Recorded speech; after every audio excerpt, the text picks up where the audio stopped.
Ada yang sudah mengenal andragogi dan bagaimana cara mengajar murid berusia dewasa? Simak video ini selengkapnya.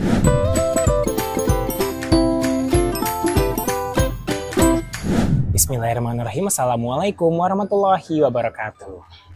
Saya di Singapura ini baru mendengar ada istilah andragogi. Andragogi adalah adult pedagogic. Berarti bagaimana kita mengajar untuk adult, untuk orang berusia dewasa.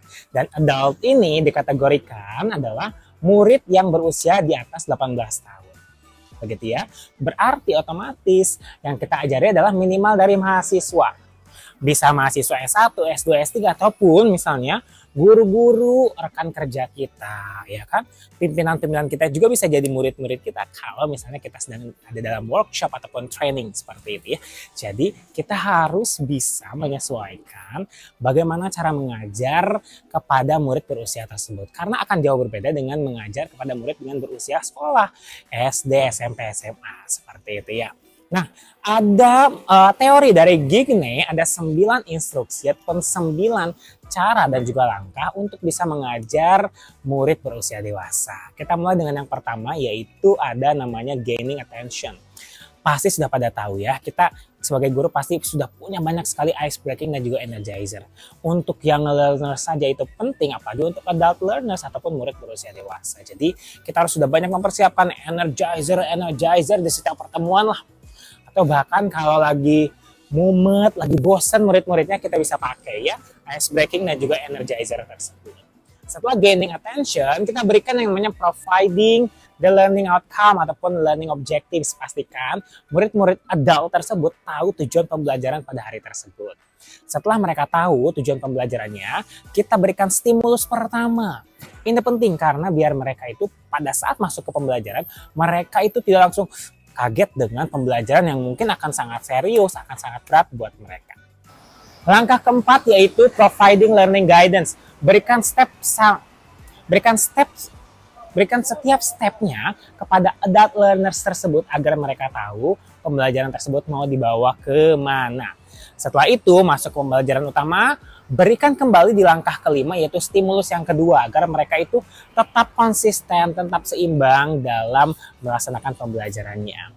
Dan yang keenam yaitu berikan kesempatan kepada mereka untuk mendapatkan performance atau terlibat dalam pembelajaran agar mereka tidak sibuk sendiri, bisa dengan group discussion. Walaupun misalnya memang adult learners ini agak susah begitu ya untuk bergerak, tidak apa-apa. Yang penting ada kegiatan yang membuat mereka terlibat, diskusi, debat ataupun lainnya.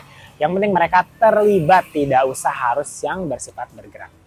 Dan yang ketujuh yaitu providing feedback, berikan feedback baik itu positif ataupun improvement kepada murid-murid kita pada hari tersebut agar mereka tahu kekurangan dan juga kelebihannya pada saat keterlibatan mereka dalam pembelajaran. Lalu assessing the performance, pastikan kita juga menilai gitu ya, jangan hanya memberikan feedback tapi kita berikan nilai skor kepada keterlibatan mereka di dalam kelas agar mereka juga merasa terlihat, merasa dinilai dan merasa dihargai oleh gurunya. Dan yang terakhir yaitu enhancing retention dan juga transfer. Pastikan kita terus mempunyai relationship yang bagus kepada murid-murid kita tersebut, jangan sampai terputus. Pastikan pada saat mengakhiri pembelajaran semuanya tetap dalam keadaan baik begitu. Karena adult learners ini mereka bisa memberikan opini, bisa memberikan feedback yang lebih mempunyai value kepada kita sebagai guru di dalam pengajaran pada hari tersebut.